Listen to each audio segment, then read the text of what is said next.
قال اللہ تعالی فی القرآن الکریم وَإِذْ تَعَذَّنَ رَبُّكُمْ لَئِن شَكَرْتُمْ لَأَزِيدَنَّكُمْ وَلَئِن كَفَرْتُمْ إِنَّ عَذَابِي لَشَدِيدٌ وقال موسیٰ إِن تَكْفُرُوا أَنْتُمْ وَمَنْ فِي الْأَرْضِ جَمِيعًا فَإِنَّ اللَّهَ لَغَنِيٌّ حَمِيدٌ آمَنْتُ بِاللَّهِ صدق اللہ العظیم۔ قابل قدر حضرات، نمازی حضرات، بزرگوں اور دوستوں، الحمدللہ اللہ رب العالمین کے فضل و کرم کے ساتھ ہم سب نے 29 رمضان المبارک کی فجر کی نماز با جماعت ادا کرنے کا شرف حاصل کیا ہے۔ اللہ تعالی ہم سب کی اس حاضری کو اپنی پاکیزہ بارگاہ میں شرف قبولیت عطا فرمائے۔ ارشاد باری تعالی ہے وَإِذْ تَعَذَّنَ رَبُّكُمْ لَئِن شَكَرْتُمْ لَأَزِيدَنَّكُمْ، اور یاد کرو جب تمہیں اللہ رب العالمین نے اس بات سے آگاہ کیا کہ اگر تم اللہ تعالیٰ کی نعمتوں پر شکر ادا کرو گے تو اللہ تعالیٰ تمہارے اوپر مزید نعمتوں میں اضافہ فرمائے گا۔ وَلَئِن كَفَرْتُمْ إِنَّ عَذَابِي لَشَدِيدٌ، اور اگر تم ناشکری کرو گے تو پھر جان لو کہ اللہ تعالیٰ کا عذاب بہت سخت ہے۔ شکر ایک ایسی نعمت ہے جس کا اللہ تعالیٰ نے بندہ مومن سے تقاضا کیا ہے۔ صبر اور شکر دو ایسی چیزیں ہیں جس کے اندر بندہ مومن کی ساری زندگی کا دار و مدار ہے۔ انسان کے اوپر اللہ تعالیٰ کی بے بہا نعمتیں ہیں اور ہر نعمت اس بات کا تقاضا کرتی ہے کہ بندہ اللہ تعالیٰ کا صابر اور شاکر بندہ بن کر رہے۔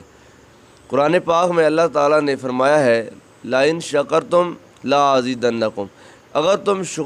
جن نعمتوں پر شکر ادا کرو گے تو میں قدردان ہوں تمہاری اس شکر کی یا وہ قدر کرتے ہوئے میں تمہارے اوپر مزید نعمتوں کے دروازے کھولوں گا۔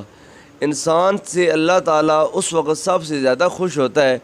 جب انسان اللہ تعالیٰ کی نعمتوں پر اللہ کی بارگاہ میں ہدیہ شکر ادا کرتا ہے۔ انسان کا سانس سب سے بڑی اللہ تعالیٰ کی نعمت ہے، انسان کا وجود اللہ تعالیٰ کی نعمت ہے، انسان کو اللہ تعالیٰ تینوں ٹائم جب وہ غذا دے رہا ہے اللہ تعالیٰ کی نعمت ہے، اولاد اللہ تعالیٰ نے عطا فرمائی اللہ تعالیٰ کی نعمت ہے، مال اللہ تعالیٰ نے عطا فرمایا اللہ تعالیٰ کی نعمت ہے، اور سب سے بڑھ کر اللہ تعالیٰ بندہ مومن کو اپنی بارگاہ میں حاضر ہونے کا شرف بخشتا ہے، یہ سب سے بڑی اللہ تعالیٰ کی نعمت ہے۔ تو ان ساری نعمتوں کا تقاضا یہ ہے کہ بندہ اللہ تعالیٰ کا شکر گزار رہے، اور جب بندہ اللہ تعالیٰ کا شکر ادا کرتا ہے تو اللہ تعالیٰ اس انسان سے بہت زیادہ خوش ہوتا ہے۔ وہ نعمتیں جو اللہ تعالیٰ انسان کو دے رکھی ہوتی ہیں، خواہ وہ مال ہو، خواہ وہ صحت ہو، خواہ وہ اولاد ہو، خواہ وہ ایمان ہو، جب انسان شکر کرتا ہے تو اللہ تعالیٰ اس نعمت میں مزید اضافہ فرما دیتا ہے، مزید دروازے کھول دیتا ہے۔ حضرت داؤد علیہ السلام آپ اللہ تعالیٰ کی بارگاہ میں کہتے ہیں رب کیف اشکرک وشکری لک نعمت مجددۃ منک علیہ، کہتے ہیں یا اللہ میں تیرا شکر کیسے ادا کروں، کیونکہ جو شکر ادا کرنا ہے یہ بذات خود اللہ تعالیٰ کی بہت بڑی نعمت ہے۔ جو شکر ادا کرنے کا جذبہ ہے یہ بھی اللہ تعالیٰ کی بہت بڑی نعمت ہے کہ جب تک اللہ تعالیٰ انسان کو توفیق عطا نہیں فرماتا بندہ اللہ کا شکر ادا نہیں کر سکتا۔ اللہ کی توفیق ہوتی ہے تو بندہ اللہ تعالیٰ کا شکر ادا کرتا ہے۔ جب آپ کہتے ہیں یا اللہ میں تیرا شکر کیسے ادا کروں، جبکہ شکر ادا کرنا یہ بھی تیری توفیق ہے اور تیری توفیق بہت بڑی نعمت ہے۔ اللہ تعالیٰ نے فرمایا کہ اے میرے پیارے داؤد الآن شکرتنی، اب تو شکر کے فلسفے کو سمجھ گیا ہے، اب تو شکر کی حقیقت کو جان گیا ہے کہ انسان اس وقت تک اللہ تعالیٰ کا شاکر بندہ نہیں بنتا جب تک اللہ تعالیٰ انسان کی طرف رخ رحمت نہیں فرماتا، اللہ تعالیٰ انسان پر مہربانی نہیں کرتا، اور انسان کو اللہ تعالیٰ یہ جذبہ وضعیت نہیں فرماتا کہ وہ اللہ کا شکر ادا کرے۔ فرمایا اے داؤد اب جب تو اس حقیقت کو جان گیا ہے کہ اللہ کی توفیق کے بغیر شکر ادا نہیں ہوتا تو اب تو نے گویا میرا شکر ادا کر لیا ہے۔ یہ سب سے بڑا شکر ہے کہ انسان جان لے کہ میں اپنے زور اور ہمت سے اللہ کا شکر ادا نہیں کر سکتا، بلکہ جب میری زبان سے کلمہ شکر ادا نکلے گا وہ اللہ کی توفیق سے نکلے گا۔ تو ارشاد فرمایا کہ اس وقت کو یاد کرو جب ہم نے تم کو اس بات سے آگاہ کیا کہ اگر تم شکر ادا کرو گے تو ہم تم پر مزید نعمتیں عطا کریں گے۔ والا ان کفرتم، اور اگر تم کفران نعمت کرو گے، ان عذاب لشدید، تو پھر اللہ تعالیٰ کا عذاب بہت سخت ہے۔ ان آیات بینات کا جو سیاق و سباق ہے، ان کا آگے اور پیچھے جو آیات بینات موضوع چل رہا ہے، وہ بظاہر بنی اسرائیل کے بارے میں، موسیٰ علیہ السلام کی قوم کے بارے میں ہے کہ جب موسیٰ علیہ السلام نے فرعون کے چنگل سے بنی اسرائیل کو نجات دلائی تھی، اور پھر اللہ تعالیٰ نے ان کے لیے من و سلوہ اور آسمان سے جب وہ بادلوں کا منتخب کرنا، یہ تمام اللہ تعالیٰ کی نعمتیں، اور قوم مالکہ سے نجات دلانا، یہ ساری اللہ تعالیٰ کی نعمتیں یاد دلائی جا رہی ہیں۔ بظاہر تو ان آیات بینات کے مخاطبین جب وہ بنی اسرائیل ہیں اور قرآن پاک کے اولین مخاطب صحابہ کرام ہیں، لیکن قرآن پاک کی ان آیات بینات کا حکم قیامت تک آنے والے ہر مسلمان کے لیے باقی ہے کہ بندہ مومن پر اللہ تعالیٰ کی بے شمار نعمتیں ہیں۔ لَإِن تَعُدُّوا نِعْمَتَ اللَّهِ لَا تُحْصُوهَا، اگر تم اللہ تعالیٰ کی نعمتوں کو گننا چاہو تو گننا تو بہت دور کی بات ہے، تم شمار بھی نہیں کر سکتے۔ قرآن کہتا ہے فَبِأَيِّ آلَاءِ رَبِّكُمَا تُكَذِّبَانِ، پس تم اللہ تعالیٰ کی کون کون سی نعمت کو جھٹلاؤ گے۔ تو انسان کی زندگی پیدائش سے لے کر موت کے دروازے تک اللہ تعالیٰ کی نعمتوں کے سائے کے نیچے ہے، تو لہٰذا انسان کو ان نعمتوں کا شکر ادا کرنا چاہیے، قلبی بھی شکر ادا کرے، قولی بھی شکر ادا کرے، اور عملی بھی شکر ادا کرے۔ دل بھی اس بات کا خوگر ہو کہ میں اللہ تعالیٰ کا شاکر بندہ ہوں، اور زبان سے بھی اللہ تعالیٰ کا شکر ادا کرتے ہوئے اپنی زبان کو استعمال کرے، اور جب زبان سے شکر ادا کر لے تو اپنا ماتھا اللہ کی بارگاہ میں جھکا دے اور کہے سبحان ربی الاعلیٰ، اے میرے اللہ تو ہر شے سے اعلیٰ ہے، میں حقیر، میں کم تر انسان اس قابل نہیں تھا جو تو نے مجھ کو معاشرے میں اس عطا فرمائی ہیں۔ یا اللہ ان نعمتوں کے ملنے پر میں تیری بارگاہ میں ہدیہ شکر ادا کرتا ہوں۔ جب بندہ سجدے میں گر کر اللہ تعالیٰ کا شکر ادا کرتا ہے، اللہ فرماتا ہے کہ ملائکہ دیکھو تم اس انسان کے پیدائش پر اعتراض کر رہے تھے، یہ بندہ میری تھوڑی سی نعمت پر شکر ادا کر رہا ہے۔ سرکار دو عالم صلی اللہ علیہ وسلم آپ نے ارشاد فرمایا کہ شکر اللہ تعالیٰ کی اتنی پاکیزہ وہ پسندیدہ، یعنی کہ یہ وہ چیز ہے کہ اللہ تعالیٰ نے اس کو بندوں پر شکر پر جو لازم فرما دیا۔ سرکار نے فرمایا من لم یشکر الناس لم یشکر اللہ، جو بندہ بندوں کے شکر ادا نہیں کرتا وہ بندہ کبھی اللہ کا شکر ادا نہیں کر سکتا۔ لہذا تم پہلے اپنے درمیان میں شکر کو رائج کرو۔ اگر باپ کو بیٹا ایک گلاس پانی کا بھی دے تو باپ یہ نہ سمجھے کہ میرے بیٹے نے یعنی کہ اپنی خدمت ادا کی ہے، اس کا حق بنتا تھا، باپ بھی جواباً بیٹے کا شکریہ ادا کرے۔ فرمایا جب باپ بھی بیٹے کا شکریہ ادا کرے گا تو اس شکریہ ادا کرنے پر باپ کو اللہ تعالیٰ ثواب عطا فرمائے گا۔ جزاک اللہ کے الفاظ زبان سے نکال دینا یہ کوئی بڑی بات نہیں ہے کہ اگر انسان کسی کے مہربانی پر جب وہ جزاک اللہ یہ شکریہ کے الفاظ کہہ دے۔ فرمایا جو بندہ بندوں کا شکر ادا نہیں کرتا وہ بندہ کبھی اللہ کا شکر ادا نہیں کر سکتا۔ لہذا پہلے اپنے بیچ میں اپنے آس پاس کے لوگوں کی مہربانیوں پر شکر ادا کرنا چاہیے۔ ہم اگر ایک دوسرے کے ساتھ کوئی مہربانی کرتے ہیں جن کا بہت آپس میں لاڈ پیار تعلق ہوتا ہے، جب کوئی مہربانی کرتا ہے تو اگلا بندہ جو کہتا ہے نا شکریہ، تو جو بندہ مہربانی کر رہا ہوتا ہے نا وہ کہتا ہے جناب کہ گل کر دیو جی، انہیں کو گل شکریہ کی گل ہے، ساڑی آپ گھر والی گل ہے جی، اسی برا ہیں آپ دوست ہاں، دوستوں میں شکریہ کائندہ، ایسی بات نہیں ہے۔ بھائی بھائی کا شکریہ ادا کرے، بھائی یعنی کہ بہنوں کا شکریہ ادا کرے، ماں باپ کا شکریہ ادا کرے، اور ماں باپ اولاد کا بھی شکریہ ادا کریں۔ اگر وہ ایسا کرتے ہیں تو اللہ تعالیٰ ان کے ساتھ راضی ہوتا ہے۔ تو سرکار نے فرمایا کہ جو بندہ بندوں کا شکر ادا نہیں کرتا وہ اللہ کا شکر ادا نہیں کر سکتا، اور جو بندہ اللہ کا شکر ادا کرتا ہے اللہ تعالیٰ اس پر نعمتوں کے دروازے کھول دیتا ہے، اور جو بندہ اللہ تعالیٰ کی نعمتوں پر شکر ادا نہیں کرتا بلکہ کفران نعمت کرتا ہے، اللہ نے بے بہا اس پر نعمت عطا فرمائی ہے لیکن وہ نہ زبان سے شکر ادا کرتا ہے، نہ دل اس کا شکر پر کھوگر ہے، اور نہ ہی وہ سجدہ شکر ادا کرتے ہوئے اللہ تعالیٰ کی بارگاہ میں لوٹتا ہے، اللہ تعالیٰ اس بندے سے ناراض ہو جاتا ہے، اور پھر اللہ تعالیٰ اس کو طرح طرح کے جب وہ مصائب میں پریشانیوں اور دکھ میں مبتلا کر دیتا ہے۔ حضرت موسیٰ علیہ السلام اپنی قوم سے کہتے ہیں وقال موسیٰ ان تکفروا انتم ومن فی الارض جمیعا، آپ فرماتے ہیں اے میری قوم اگر تم سارے کے سارے اور زمین میں جتنے بھی انسان ہیں سارے کے سارے انسان اگر اللہ تعالیٰ کی نعمتوں کا انکار کر دینا فإن اللہ غنی حمید، اللہ تعالیٰ بے نیاز ہے اور ساری تعریفوں کا مالک اللہ تعالیٰ ہے۔ اللہ کو تمہارے شکر کا کوئی یعنی کہ اللہ محتاج نہیں نہیں ہے کہ اگر تم شکر ادا اللہ کا نہیں کرو گے تو اللہ تعالیٰ کا منصب کم ہو جائے گا، اللہ تعالیٰ کی ذات میں کوئی کمی پیدا ہو جائے گی۔ فرمایا ایسا معاملہ نہیں ہے، شکر ادا کر کے تم اللہ کے قریب ہوتے ہو، شکر ادا کر کے اللہ کی نعمتوں کے حصول کا تم جب وہ مستحق بنتے ہو۔ اگر شکر ادا نہیں کرتے ہو، آپ نے فرمایا کہ جس طرح حضرت موسیٰ نے اپنی قوم کو بتایا کہ شکر گزار بننے میں تمہارا ہی فائدہ ہے، اور کفران نعمت کرو گے تو خود ہی نقصان اٹھاؤ گے۔ اللہ تعالیٰ کو نہ تمہاری احسان مندیوں کی ضرورت ہے اور نہ تمہاری ناشکریوں کا کوئی خوف ہے۔ فرمایا کہ اگر تم سارے کے سارے بنی اسرائیل اور روئے زمین پر بسنے والے سارے انسان بھی اگر اللہ تعالیٰ کا یعنی کہ انکار کر دیں اور اللہ کی نعمتوں کا شکر ادا نہ کریں تو پھر بھی اللہ تعالیٰ بے نیاز ہے، اللہ کو ضرورت ہی کوئی نہیں ہے تمہارے شکر کی۔ یہ تم شکر ادا اس لیے کرتے ہو تاکہ تم اللہ کی نعمتوں کو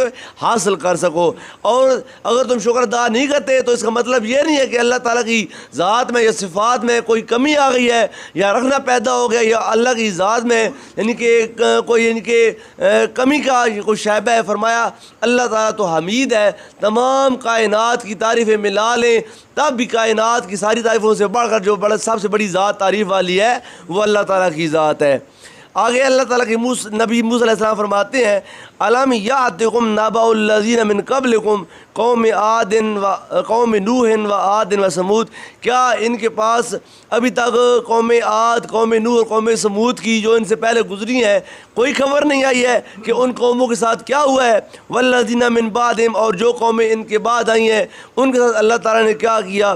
لا یعلمہم الا اللہ، اور جو ان کے بعد یعنی کہ یہ جو تین قوموں کا تذکرہ اللہ تعالیٰ نے فرمایا، قوم نوح، قوم عاد اور قوم ثمود، اور اس کے بعد جو قومیں جن کی تعداد اللہ تعالیٰ ہی جانتا ہے، فرمایا جن جن قوموں نے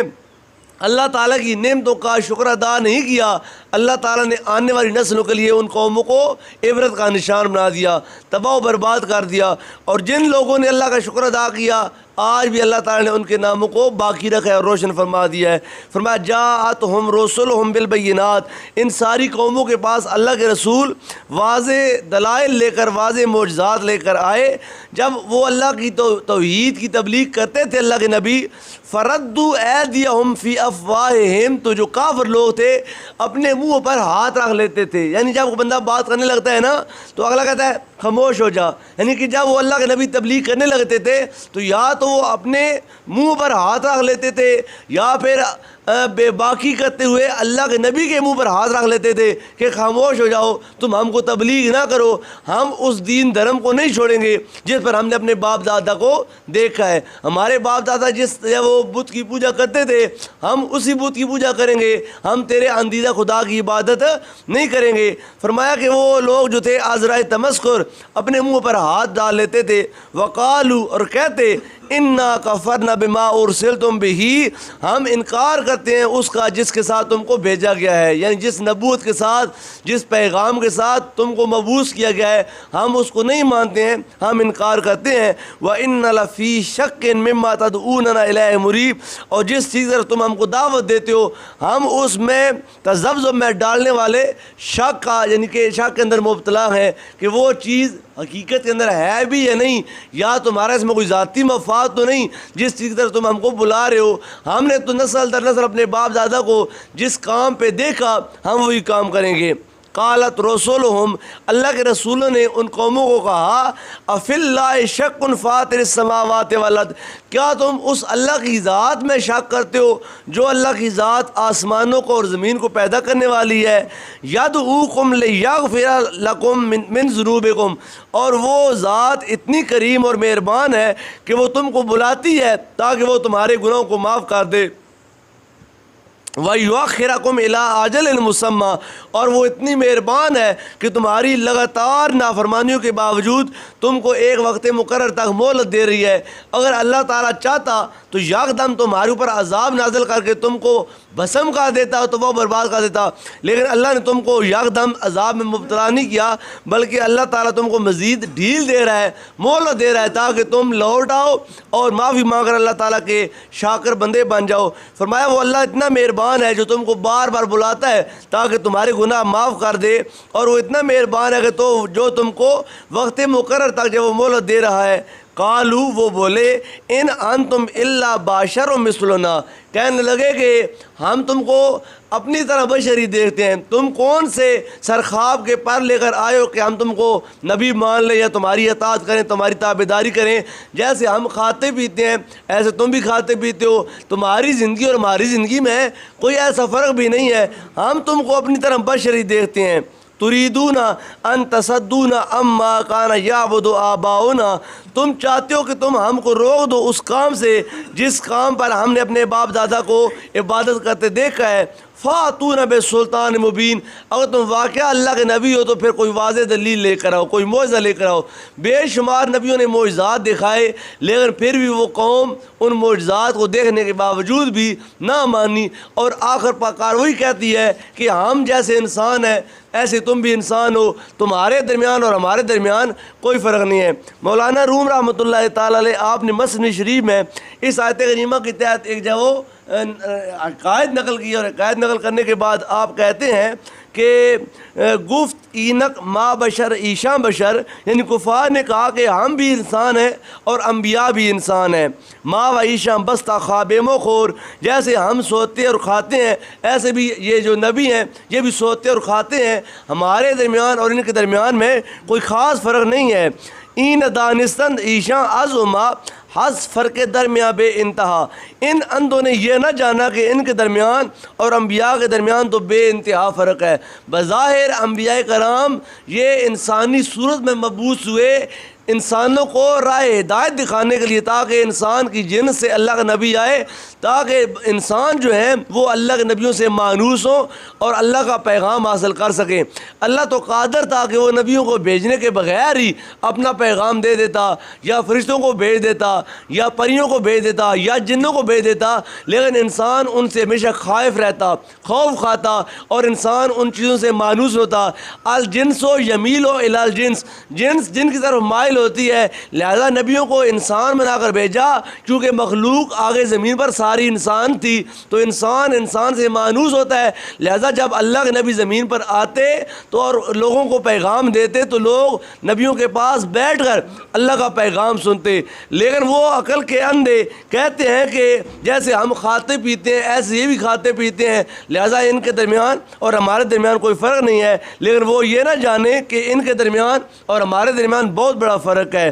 ویسے تو زنبور اور شہد کی مکھی ایک پھول سے ہی خوراک حاصل کرتے ہیں، یہ جو تربوڑی ہوتی ہے جو ہم کو ڈنگ مارتی ہے لڑتی ہے، ایک یہ تربوڑی ہے، زنبور ہے، اور ایک شہد کی مکھی، ویسے تو ایک ہی پھول سے خوراک حاصل کرتے ہیں، لیکن وہاں ڈنگ نمودار ہوتا ہے اور یہاں شہد۔ ایک ہی پھول سے کھانے والا دو طرح کے ان کے وہ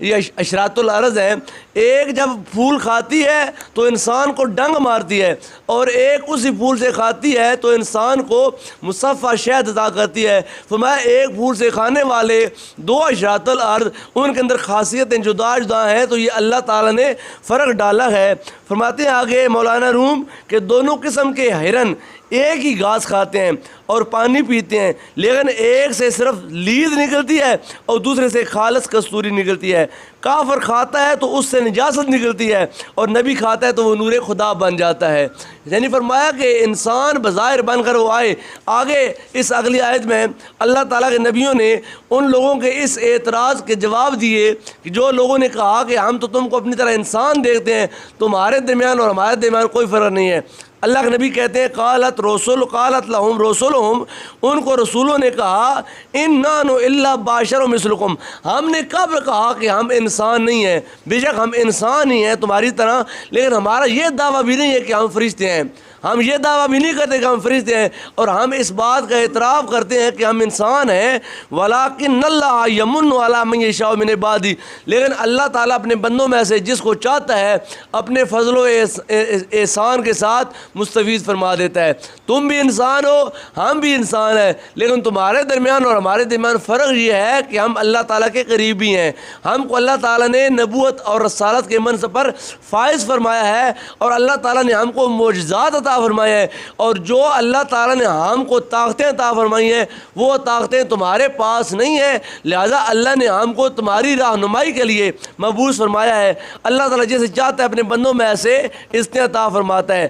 وما کان لنا ان نأتیکم بسلطان الا باذن اللہ. قوم نے کہا کہ ہمارے پاس کوئی واضح دلیل لے کر آؤ, کوئی معجزہ لے کر آؤ. اللہ کے نبی کہتے ہیں کہ ہم بذات خود کوئی معجزہ نہیں لا سکتے, لیکن جب اللہ تعالیٰ کا اذن آتا ہے, اللہ کا حکم آتا ہے, اللہ کا امر آتا ہے, تو پھر معجزہ بھی آ جاتا ہے. فرمایا کہ ہم اللہ تعالیٰ کے اذن کے بغیر کوئی معجزہ نہیں لاتے. وعلی اللہ فلیتوکل المؤمنون, پس اہل ایمان کو چاہیے کہ وہ اللہ تعالیٰ کی ذات پر توکل کریں, بھروسہ کریں. جو بندہ بھی اللہ کی ذات پر توکل کرتا ہے تو اللہ تعالیٰ اس انسان پر نعمتوں کے دروازے کھول دیتا ہے. وما لنا اللہ نتوکل علی اللہ, اور ہم اللہ تعالیٰ کی ذات پر بھروسہ کیوں نہ کریں. وقد ہدانا سبلنا, جب کہ اللہ تعالیٰ نے ہم کو کامیابی کے راستے دکھائے ہیں, اللہ تعالیٰ نے اپنی رضا کے ہم کو راستے دکھائے ہیں, اللہ تعالیٰ نے اپنی مہربانی کے ہم کو راستے دکھائے ہیں. جب اللہ نے ہم پر اتنی مہربانیاں کی ہیں تو ہم کو چاہیے کہ ہم اللہ تعالیٰ کی ذات پر بھروسہ کریں.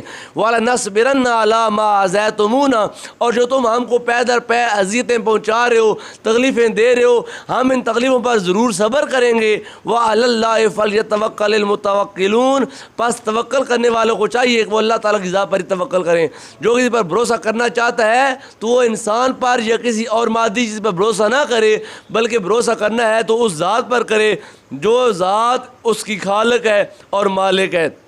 ان آیات بینات میں کا جو 6 آیات بینات کا مطالعہ کرنے کے بعد جو سبق ہمارے سامنے آتا ہے وہ ایک تو یہ ہے کہ انسان کو اللہ تعالیٰ کی نعمتوں کا صبح و شام ہر لمحے شکر ادا کرتے رہنا چاہیے. شکر الحمدللہ کے کلمات زبان پر آنے چاہیے. انسان پر اللہ تعالیٰ کی بے شمار نعمتیں ہیں اور ہر نعمت اس بات کا تقاضا کرتی ہے کہ انسان شکر ادا کرے. جب انسان شکر ادا کرے گا تو اللہ تعالیٰ کی نعمتوں کی اس پر بارش آئے گی. لیکن اگر انسان اللہ کی نعمتیں حاصل کرنے کے باوجود بھی شکر ادا نہیں کرتا تو عن قریب اس سے اللہ تعالیٰ وہ نعمتیں واپس لے لیتا ہے. اگر انسان کو اللہ تعالیٰ کوئی منصب کوئی عزت عطا فرماتا ہے تو اس کو اس منصب کے ساتھ عدل کرنا چاہیے اور جو منصب کا تقاضا ہے وہ تقاضا پورا کرنا چاہیے. اور جب وہ انسان منصب کا تقاضا پورا نہیں کرتا تو اللہ تعالیٰ وہ منصب وہ سیٹ وہ کرسی واپس لے لیتا ہے. فرمایا کہ انسان کو اللہ تعالیٰ کا جب وہ شکر گزار بندہ بننے کی تو جب وہ کوشش کرنی چاہیے. اور دوسری یہ بات یہ کہ انسان کو